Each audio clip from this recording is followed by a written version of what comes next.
శ్రీ గురుభ్యో నమ.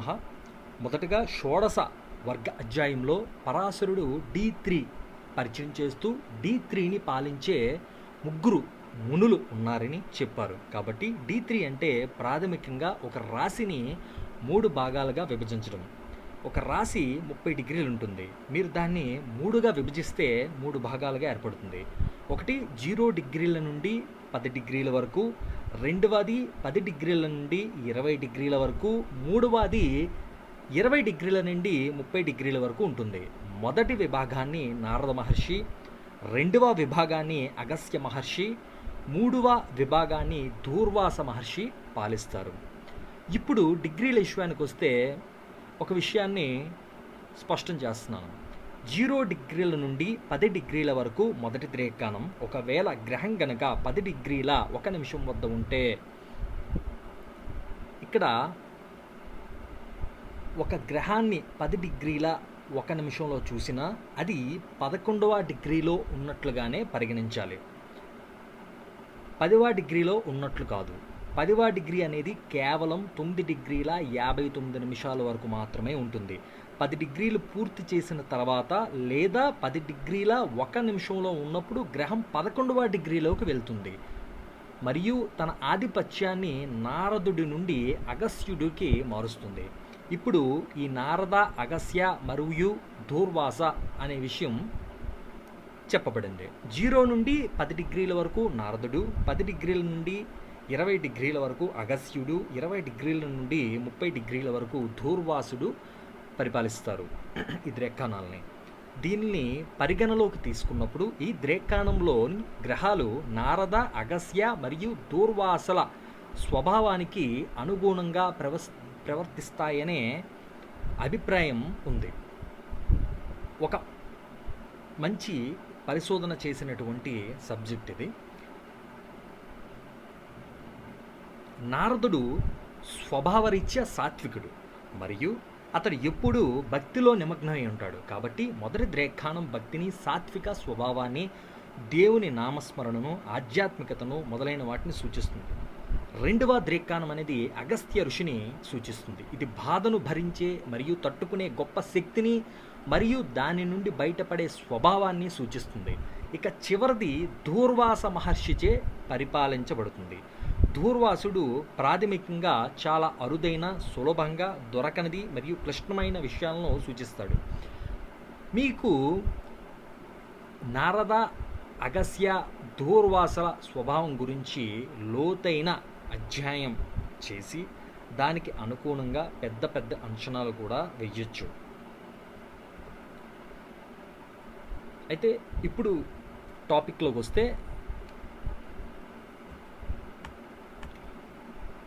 జ్యోతిష్య శాస్త్ర రహస్యాలు, ద్రేకాన స్వరూపాలు. ద్రేకాన స్వరూపం గురించి మనం పరిచయం చేస్తున్నాం. మొట్టమొదటిది ఆయుధ ద్రేకానం. ఉదాహరణకు ఏదైనా ఒక గ్రహం మేషరాశిలో పడితే ఆ గ్రహం ఉన్న డిగ్రీలను బట్టి దానిని మనం ఆయుధ ద్రేకానం అని పిలుస్తాం. సాధారణంగా తీసుకుంటే మేషరాశి మొదటి పాదం మొదటి ద్రేకానం కుజుడి ఆధిపత్యంలో ఉంటుంది. కాబట్టి ఇది సహజంగానే ఆయుధ ద్రేకానం అవుతుంది. ద్వితీయ భావానికి రవి ఆధిపత్యం వహిస్తుంది. అది చతుష్పాద ద్రేకానం అవుతుంది. ఇక మూడవ ద్రేకానం కూడా ఆయుధ ద్రేకానమే అవుతుంది.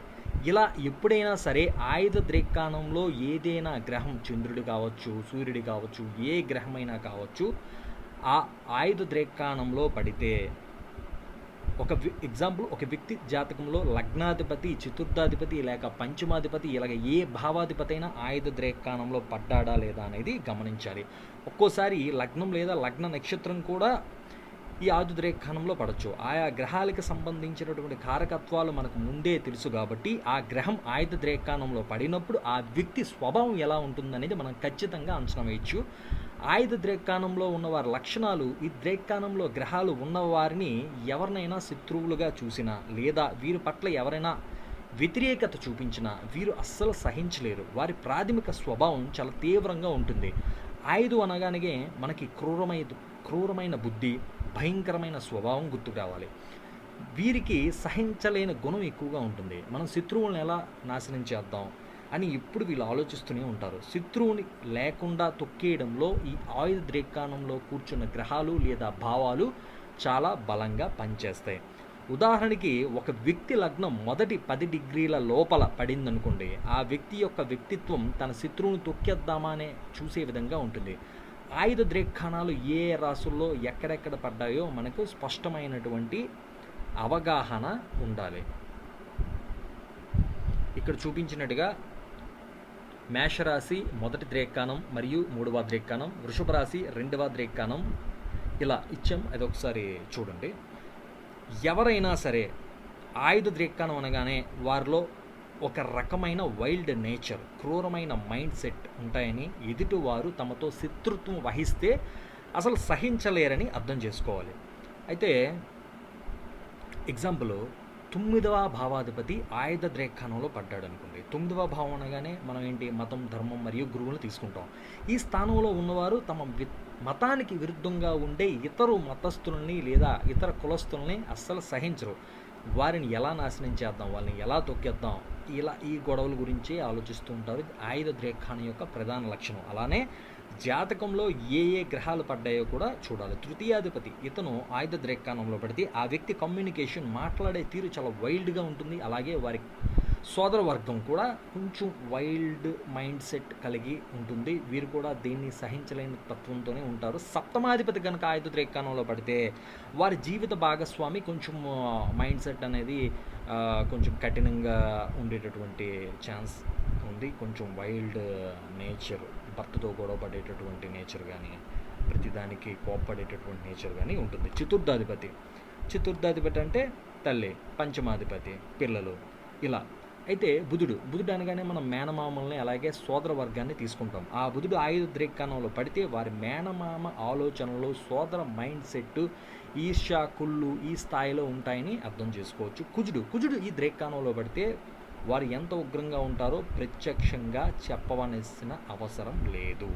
మొత్తంగా ఆయుధ ద్రేక్కాణం లక్షణాలు ఏంటంటే, ఒకటి వైల్డ్ నేచర్, రెండవది తమ శత్రువులను చూస్తే సహించలేనటువంటి గుణం, ఎవరినైనా శత్రువులుగా ఫీల్ అయితే ఇక వారిని నాశనం చేసేదాకా, అవసరమైతే ఎంత దూరమైనా వెళ్ళేదాకా ఈ ఆయుధ ద్రేక్కాణం అనేది తీసుకెళ్తుంది. దీనికి ఇతర పాపగ్రహాలు, ఉపగ్రహాలు తోడైతే ఆ వ్యక్తి ఇంకా పరాకాష్ట స్థాయి, నెగిటివిటీ ఇంకా ఎక్కువ ఉంటుంది. నెక్స్ట్ అయితే సప్తమ భావము భాగస్వామ్యం కూడా కారకత్వం కాబట్టి, ఎవరైనా పలానా వ్యక్తి వచ్చి పార్ట్నర్షిప్లో వ్యాపారం చేద్దామనుకుంటున్నామని వస్తే వారి జాతకంలో కనుక సప్తమాధిపతి ఆయుధ ద్రేక్కాణంలో ఉంటే లిటిగేషన్, గొడవలు, పార్ట్నర్షిప్స్తోని ఆ mind set, partnership mind set అనేది సెట్ కాకపోవడము, ఈ చాలా లిటిగేషన్స్ అనేవి ఉంటాయి. అయితే ఒకవేళ పార్ట్నర్షిప్లో పెట్టేశాడు ఆల్రెడీ బిజినెస్, పార్ట్నర్షిప్లో గొడవ కనుక వస్తే ఆ వ్యక్తిని శత్రువుగా ఫీల్ అయితే అవతల వ్యక్తి, ఎందుకంటే సప్తమాధిపతి ఆయుధ ద్రేక్కాణంలో ఉన్నాడు కాబట్టి అవతల వ్యక్తి, సప్తమం అంటే ఎదుటి వ్యక్తికి కొంచెం క్రూయల్ మెంటాలిటీ ఉంటుంది కనుక ఈ వ్యక్తి జాతకుడు నష్టపోయేటటువంటి ప్రమాదం చాలా ఉంది. అందుకే ఆ పార్ట్నర్షిప్ బిజినెస్లో పనికిరాదు. ఒకవేళ పెడితే కనుక పార్ట్నర్షిప్లో గొడవలు వస్తే అది సామరస్యంగా చూసుకోవడానికే ప్రయత్నించాలి. అయితే జాతకుడికి సప్తమాధిపతి ఇద్దరు ఆయుధ ద్రేక్కాణంలో ఉంటే కనుక అసలు చాలా దారుణంగా ఉంటుంది. ఇద్దరు గొడవపడి మొత్తానికి బిజినెస్ చాలా లాసుల్లోకి తీసుకెళ్ళిపోతారు. అది ఇద్దరు కోట్ల చుట్టూ తిరగాల్సినటువంటి పని. ఇద్దరు ఇప్పుడు దేనికి తగ్గనటువంటి సిచ్యువేషన్ని క్రియేట్ చేస్తుంది. నెక్స్ట్, పెళ్లి చేసుకునే అబ్బాయి జాతకంలో తల్లిని సూచించే చతుర్థాధిపతి మరియు భార్యను సూచించే సప్తమాధిపతి ఇద్దరు ఆయుధ ద్రేక్కాణంలో పడితే అప్పుడు ఆ ఇంట్లో అత్తాకోడలు ఇద్దరు ఎప్పుడు గొడవ పడుతూనే ఉంటారు. అసలు ఆ ఇద్దరు ఎదురు పడితే చాలు, ఎప్పుడు గొడవలు, చాలా అవాంతరాలు ఎదురవుతాయి. చాలా ఇంట్లో ఎన్విరాన్మెంట్ అంతా చాలా డిస్టర్బెన్స్ ఎన్విరాన్మెంట్లో ఉంటుంది. అయితే దశమాధిపతి కనుక ఆయుధ ద్రేక్కాణంలో పడితే ఈ జాతకుడు బాస్తో చాలా జాగ్రత్తగా ఉండాలి, ఆఫీస్ ఎన్విరాన్మెంట్తో చాలా జాగ్రత్తగా ఉండాలి. ఎందుకంటే ఈ పై అధికారి, బాస్ అనేటటువంటి వ్యక్తి చాలా కోపిష్టి, కొంచెం లైక్ అగ్రెసివ్ నేచర్, ఇలా ఈ ఆయుధ రేఖాన లక్షణాలన్నీ కనిపిస్తాయి. నెక్స్ట్ మనం చెప్పుకోబోయే టాపిక్ సర్ప ద్రేక్కానం. ఆయుధ ద్రేక్కానం తర్వాత అత్యంత తీవ్రమైన ద్రేక్కానాల్లో మరొకటి సర్పద్రేక్కానం. సర్పద్రేక్కానం అంటే పాములకు ఉండే లక్షణాలు. ఈ సర్పద్రేక్కానం ఎక్కడెక్కడ పడతాయో ముందు గమనిద్దాం. ఇక్కడ రాసినటువంటి చూడండి, ఇక్కడ రాసిన దాంట్లో సర్పద్రేక్కానం ఎక్కడెక్కడ ఉన్నాయో రాయడం జరిగింది, చూడండి. సర్పద్రేక్కానాల్లో మనస్సుకి కారకుడైనటువంటి చంద్రుడు పడితే ఆ రాశి వారి మనస్సు అంతా ఒక రకమైన కన్నింగ్ నేచర్తో ఉంటుంది. వీరికి విపరీతమైన కోపం ఉంటుంది, ప్రతీకార గుణం ఉంటుంది. ఎవరైనా ఏదైనా చిన్న మాట అంటే చాలు వెంటనే రివెంజ్ తీసుకోవాలనేటటువంటి దృక్పథం కూడా వీళ్ళకి ఉంటుంది. ఎవరినైనా సరే, ఇంట్లో వాళ్ళైనా, బ్లడ్ రిలేషన్ అని ఎవరినైనా వీళ్ళు సహించరు ఏదన్నా కూడా. ఈ చంద్రుడు కనుక సర్పద్రేక్కానంలో పడితే వీళ్ళతో ఎంత బాగున్నా ఏదైనా చిన్న పొరపాటు జరిగితే చాలు పాత విషయాలన్నీ మర్చిపోయి, ఈ సర్పద్రేక్కానం కాబట్టి విషం చిమ్మేటటువంటి స్థితికి ఉంటుంది. ఒక చిన్న విషయాన్ని పట్టుకొని ప్రతీకారం తీర్చుకునేటటువంటి నేచర్ కూడా ఉంటుంది. జాతకంలో ఏ భావాధిపతి సర్పద్రేక్కానంలో పడ్డాడో చూసి వారి స్వభావాన్ని అంచనా వేయాలి. లగ్నాధిపతి, చతుర్థాధిపతి, పంచమాధిపతి, నవమాధిపతి ఎవరైనా కావచ్చు. ఒకవేళ సప్తమాధిపతి పడితే పార్ట్నర్స్కి, అలా జాతకుడి యొక్క పార్ట్నర్స్కి ఈ సర్పద్రేక్కానం యొక్క లక్షణాలన్నీ ఉంటాయి. అలా ఏ భావాధిపతి దాంట్లో వస్తే ఈ సర్పద్రేక్కానం యొక్క లక్షణాలని అప్లికేబుల్ అవుతాయి. ఒకవేళ లాభాధిపతి 11వ భావాధిపతి గనక సర్పద్రేక్కానంలో పడితే, 11వ భావాధిపతి 11th హౌస్ ఏం చూపిస్తుంది? మిత్రులు, అక్క చెల్లెళ్ళు, అన్నదమ్ములను కూడా సూచిస్తుంది. అయితే వారితో గొడవ పెట్టుకుంటే గనక వాళ్ళు ఈ జాతకుడిని నాశనం చేస్తారు. అయితే ఈ లాభాధిపతి గనక సర్పద్రేక్కానంలో పడితే ఫ్రెండ్స్ని, అన్నని, అక్కలతోని, వీళ్ళతో పార్ట్నర్షిప్ బిజినెస్లు కానీ లేకపోతే వీళ్ళతో ఆర్థిక లావాదేవీలు కానీ ఏవి పెట్టుకోకపోవడమే మంచిది. ఎందుకంటే అది ఏదో చిన్న మిస్అండర్స్టాండింగ్ వస్తే వాళ్ళకి అది సహించలేక అది రివెంజ్గా మారిపోయేటటువంటి ఛాన్స్ అనేది ఉంటుంది. నెక్స్ట్ చతుష్పాద ద్రేక్కానం. ఇది జంతు స్వభావం, 4 కాళ్ళు కలిగిన జంతు స్వభావాన్ని ఇది సూచిస్తుంది. ఇందులో ఏదైనా గ్రహం కనుక వస్తే జాతకుడికి పశు ప్రవృత్తి వస్తుంది. అంటే పశు ప్రవృత్తి అంటే పశువులకు ఉండే సహజమైన ఆలోచనలు, అంటే కేవలం ఆహారం, మైథునం, వారి ప్రాథమిక అవసరాలు తీర్చుకోవడం మీదే వారి దృష్టి ఎక్కువ ఉంటుంది. జంతువులకి వారి అవసరాలు తీరుతున్నంతసేపు బాగుంటారు, లేకపోతే మైండ్ సెట్ అనేది చేంజ్ అయిపోద్ది, నెగిటివ్ అయిపోద్ది. అయితే వీరు సామాజిక కట్టుబాట్లకి పట్టింపులు ఉండవు. ఉదాహరణకు రోడ్డు మీద వెళ్తున్నప్పుడు ట్రాఫిక్ సిగ్నల్ దగ్గర రెడ్ లైట్ పడితే ఆగాలి, గ్రీన్ లైట్ పడితే వెళ్ళాలి అనేటటువంటి సామాజిక కట్టుబాట్లు, ఎగ్జాంపుల్ చెప్తున్నాను, ఇలాంటి కట్టుబాట్లను ఎక్కువ పట్టించుకోరు. రెడ్ లైట్ పడినా కూడా బండిని దాటించుకొని వెళ్ళిపోయేటటువంటి నైతిక విలువలని పాటించినటువంటి నేచర్ అనేది ఉంటుంది. అయితే ఈ చతుష్పాద ద్రేక్కానాలు ఎక్కడెక్కడ ఉన్నాయో ఈ పీపీటీలో రాయడం జరిగింది, ఒకసారి చూడండి. అయితే చతుష్పాద ద్రేక్కానం అనగానే వీరు రూల్స్ బ్రేక్ చేస్తారని, నైతిక విలువలు పాటించరని, పశువుల్లా బిహేవ్ చేస్తారని, అంటే పశువుల మీన్స్ ఇంతకుముందు చెప్పాం కదా, వీళ్ళు ఓన్లీ సుఖాల కోసము వీటి కోసమే ఎక్కువ, ఇవి దొరికినంతసేపు ఓకే హ్యాపీగా ఉంటారు, ఇది దొరకకపోతేనే ప్రాబ్లం, ఇలా అర్థం చేసుకోవాలి. వీరికి ఒక రకమైనటువంటి తమో గుణం ఉంటుంది. కాబట్టి వీరు ఎప్పుడు పొగడ్తలు కావాలి వీళ్ళకి. నువ్వు హీరోవి, నువ్వు తోపువి, నువ్వు ఇది అది అని, నువ్వు అసలు ఆ రూల్సే పట్టించుకోవు, నీ అంత తోపు ఎవరు లేరు, ఇలా పొగిడితే వాళ్ళు చాలా హ్యాపీగా ఫీల్ అయ్యేటటువంటి నేచర్. అలా కాకుండా నువ్వు బాబు నువ్వు చేసేది తప్పు, ఇది కరెక్ట్ కాదు, నీకు నైతిక విలువలు లేవు అని చెప్తే మాత్రం వీరికి విపరీతమైనటువంటి కోపం వస్తుంది. మీ జాతకంలో కనుక చతుర్థం, పంచమం, సప్తమం ఏ భావాధిపతి అయినా ఏ భావాలు ఇందులో పడ్డాయో చూసుకోండి. మీ బంధువులు, మిత్రులు ఎవరెవరి ఈ లక్షణాలతో ఉన్నాయో వారితో ఎలా వ్యవహరించాలో, తెలివితేటలతో ఎలా ఆలోచించుకొని వ్యవహరించాలి అనేది అర్థం చేసుకోండి. అయితే ఈ చతుష్పాద ద్రేకానంలో పడేటటువంటి గ్రహాలు ఎగ్జాంపుల్ తృతీయాధిపతి తృతీయాధిపతి గనక పడితే సిబ్లింగ్స్, చతుర్థాధిపతి ఈ చతుష్పాద ద్రేకానంలో పడితే మదరు, పంచమాధిపతి పడితే పిల్లలు, ఇలా అర్థం చేసుకోండి.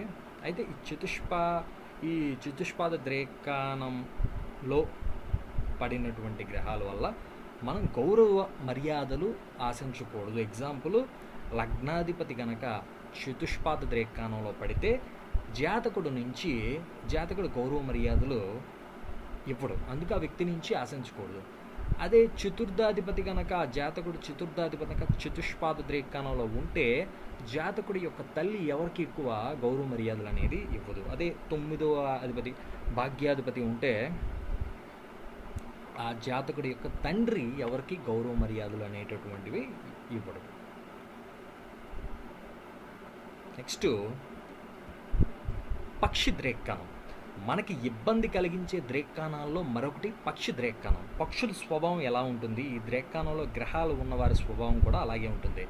అయితే ఈ పక్షి ద్రేక్కానం అనేది ఎక్కడెక్కడ పడుతుంది అనేది ఇక్కడ పీపీటీలో రాయడం జరిగింది, చూడండి. మిథున రాశి ద్వితీయ ద్రేక్కానం 10 డిగ్రీల నుండి 20 డిగ్రీల వరకు తుల. ఈ పీపీటీలో ఉన్నవి చూసుకోండి ఒకసారి. ఈ ద్వితీయ ద్రేక్కానాలలో ఏ గ్రహాలు పడ్డా కూడా వారి జీవితంలో స్థిరమైన వృత్తి ఉండదు. ఎందుకంటే ఇక్కడ మిథున రాశి ద్వితీయ ద్రేక్కానం 10 డిగ్రీల నుంచి 20 డిగ్రీల వరకు, తులారాశి ద్వితీయ ద్రేక్కానం. ఈ 2 ద్రేక్కానాలే పక్షి ద్రేక్కానాలు. అయితే ఈ ద్వితీయ ద్రేక్కానాల్లో గనక, అంటే ఈ పక్షి ద్రేక్కానాల్లో గనక ఏ గ్రహాలు పడ్డా కూడా వారి జీవితంలో స్థిరమైన వృత్తి ఉండదు. ఇది రూల్ నెంబర్ 1. పక్షుల్లాగా వీరు ఎప్పుడు సంచార జీవుల్లాగే ఉంటారు, ఒక చోట స్థిరంగా ఉండలేరు. వీరి మనస్తత్వం కూడా స్థిరంగా ఉండదు, పదే పదే తమ మైండ్ సెట్ మార్చుకుంటూ ఉంటారు, చేసే ఉద్యోగాలు కూడా మారుస్తూనే ఉంటారు. వీరిలో మరొక ముఖ్యమైనటువంటి లక్షణం ఏంటి అంటే తట్టుకోలేనటువంటి తనం, కుళ్ళు బుద్ధి. ఎవరైనా వీరిని అవమానించినా, ఇబ్బంది పెట్టినా అసలు తట్టుకోలేరు. అంతేకాకుండా ఎవరైనా పక్కవారు ఎదుగుతున్నా సరే వీరు ఎదగలేకపోతున్నామనేటటువంటి బాధతో వీరిలో ఒక రకమైనటువంటి ఇన్ఫీరియారిటీ కాంప్లెక్స్ ఏర్పడుతుంది.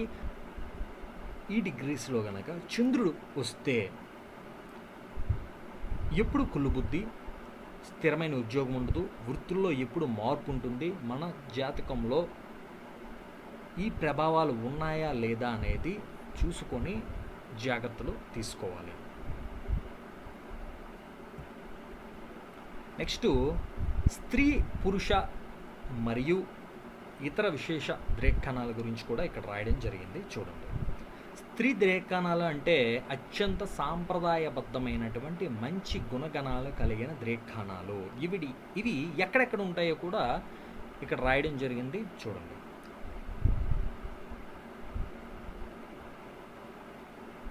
స్త్రీ ద్రేక్కానంలో ఉన్న వారికి సాంప్రదాయాలన్నా కళలన్నా విపరీతమైనటువంటి ప్రీతి ఉంటుంది. వీరి నడవడిక చాలా బాగుంటుంది, అద్భుతమైనటువంటి గుణగణాలు కలిగి ఉంటారు.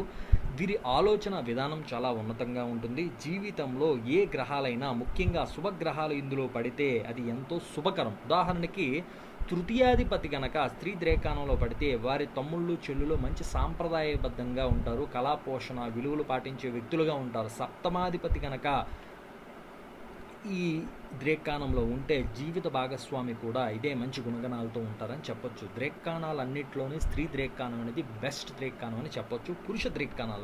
పురుష ద్రేక్కానాల్లో కొంచెం వైల్డ్ నేచర్ అనేది ఉంటుంది. అయితే వీరు ఎక్కువగా తమ పురుష ప్రయత్నాల మీద, వాళ్ళ స్వప్రయత్నాల మీదే ఆధారపడి ముందుకు వెళ్తూ ఉంటారు. ఒక రకంగా చెప్పాలంటే దేవుడి మీద కంటే తన స్వంత ప్రయత్నం మీదే నమ్మకం అనేది ఎక్కువగా ఉంటుంది వీళ్ళకి. అయితే వీళ్ళు కొంచెం నాస్తికులుగా, కొందరు నాస్తికులుగా కూడా ఉండేటటువంటి ఛాన్స్ కూడా ఉంది. అయితే ఇతర ద్రేక్కానాలు ఇక్కడ రాశాను చూడండి. ఇతర ద్రేక్కానాలు రుద్ర ద్రేక్కానం, పేరుకు తగ్గట్టే వీరు కాస్త ఉగ్రమైనటువంటి నేచర్తో ఉంటారు. పాస ద్రేక్కానం, పాసం అంటే బంధించేది అని అర్థం. జీవితంలో ఇవి చాలా ఇబ్బందులు పెట్టే ద్రేక్కానాలు. ఫల పుష్ప యుక్త ద్రేక్కానం, ఇది మంచి ఫలితాలను ఇస్తుంది. రత్న భండార ద్రేక్కానం, ఇది సంపదలను ఇస్తుంది, కాబట్టి ఇది కూడా చాలా బాగుంటుంది. నెక్స్ట్ నిగల ద్రేక్కానం అంటే మకర రాశిలో మొదటి ద్రేక్కానాన్ని నిగల ద్రేక్కానం అంటారు. గలము అంటే గొంతు అని అర్థము. కాబట్టి మాట తీరుకు సంబంధించినటువంటి లక్షణాలు ఇందులో ఉంటాయి. ఉదాహరణకు మాట స్వభావం పౌరుషంగా ఉండడం, ఇలాంటివి. వీటి కోసం రీసెర్చ్ చేసి ఇంకా మనం డీప్గా అనాలిసిస్ చేసుకోవచ్చు. నెక్స్ట్ ఈ ద్రేక్కానాల సబ్జెక్ట్ అనేది అత్యంత రహస్యమైన లోతైన సబ్జెక్టు. ఈ చక్రాలను సరిగ్గా అర్థం చేసుకోలేక ముందుగా మీకే భయాలు మొదలవుతాయి అర్థం చేసుకోకపోతే. ఇవి సరిగ్గా అర్థం చేసుకోలేక మనకి ఎలా పడితే అలా అర్థం చేసుకుంటే, అయ్యో నా భర్త ఎలాంటి వాడా, నా తమ్ముడు ఎలాంటి వాడా, మా అమ్మాయి ఎలాంటిదని మానసిక వేదనకి గురవుతారు. అందుకే ఎట్టి పరిస్థితుల్లో ప్యానిక్ అవ్వద్దు. ఇది జస్ట్ జ్ఞానాన్ని తెలుసుకోవడానికి మాత్రమే. ఇంకా చాలా సూత్రాలు ఉంటాయి. జస్ట్ నాలెడ్జ్ కోసం మాత్రమే. ఒక విషయానికి జాతకంలో ఒక విషయానికి నిర్ధారణకి రావాలి అంటే ఎన్నో చూడాలి.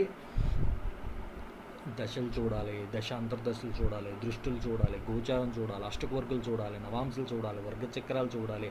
ఒకవేళ జాతకంలో టైం సరిగ్గా లేకపోతే బీటీఆర్ బర్త్ టైం రెక్టిఫికేషన్ అనేది చేయాలి. ఇంకా చాలా చాలా చాలా చూసిన తర్వాతే ఒక విషయాన్ని నిర్ధారణ అనేది చేయగలము. జస్ట్ ఇది నాలెడ్జ్ కోసం మరకు మాత్రమే. జస్ట్ ఓకే, ఇది నెక్స్ట్ ఇది బేసిక్ మాత్రమే. నెక్స్ట్ ద్రేక్కానానికి సంబంధించినటువంటి సిరీస్ చేయడం జరుగుతుంది. త్వరలో అప్డేట్ చేస్తాను.